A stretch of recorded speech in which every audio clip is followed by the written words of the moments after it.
Web application pen testing చేసేటప్పుడు మన browser ట్రాఫిక్ని web సూట్కి forward చేయాలి కాబట్టి సో నేను క్రోమ్ బ్రౌజర్ని చూస్ చేసుకున్నాను.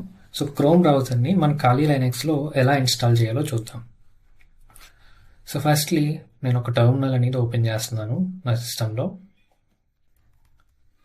సో నెక్స్ట్ ఇప్పుడు మనం అఫీషియల్ గూగుల్ సైట్ నుండి క్రోమ్ డెబినియన్ ఫైల్ అనేది డౌన్లోడ్ చేద్దాం.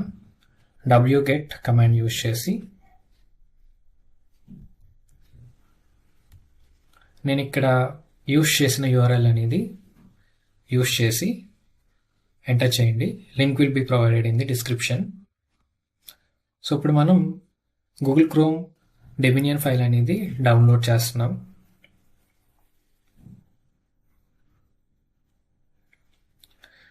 సో మీరు చూడొచ్చు నా డెస్క్టాప్ మీద గూగుల్ క్రోమ్ డెబినియన్ ఫైల్ అనేది డౌన్లోడ్ అయింది. సో ఎల్ఎస్ చేసి కూడా చూపిస్తాను. సో ఫైల్ నేమ్ వచ్చేసి google-chrome-stable_current_md64.dev. సో ఈ ఫైల్ని ఇప్పుడు మనం apt కమాండ్తో ఇన్స్టాల్ చేస్తున్నాం. sudo apt install // ఆ తర్వాత మనం డౌన్లోడ్ చేసిన ఫైల్ నేమ్ అనేది ఇవ్వాలి. ఫైల్ నేమ్ ఇచ్చిన తర్వాత ఎంటర్. ఆ తర్వాత పాస్వర్డ్ ఆఫ్ అవర్ సిస్టమ్.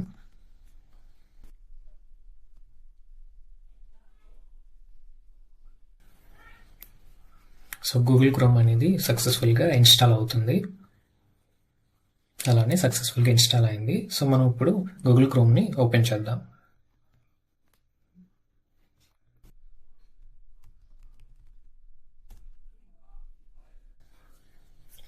సక్సెస్ఫుల్గా మనం గూగుల్ క్రోమ్ని మన ఖాళీ లైనక్స్లో ఇన్స్టాల్ చేసాం. సో ఈ వీడియోలో మనం గూగుల్ క్రోమ్ని ఖాళీ లైనక్స్లో ఇన్స్టాల్ చేసాం కదా. సో నెక్స్ట్ వీడియోలో క్రోమ్ని వెబ్ సూట్తో కాన్ఫిగర్ చేసి వెబ్ పెన్ టెస్టింగ్కి రెడీ చేద్దాం. Follow our account and stay tuned.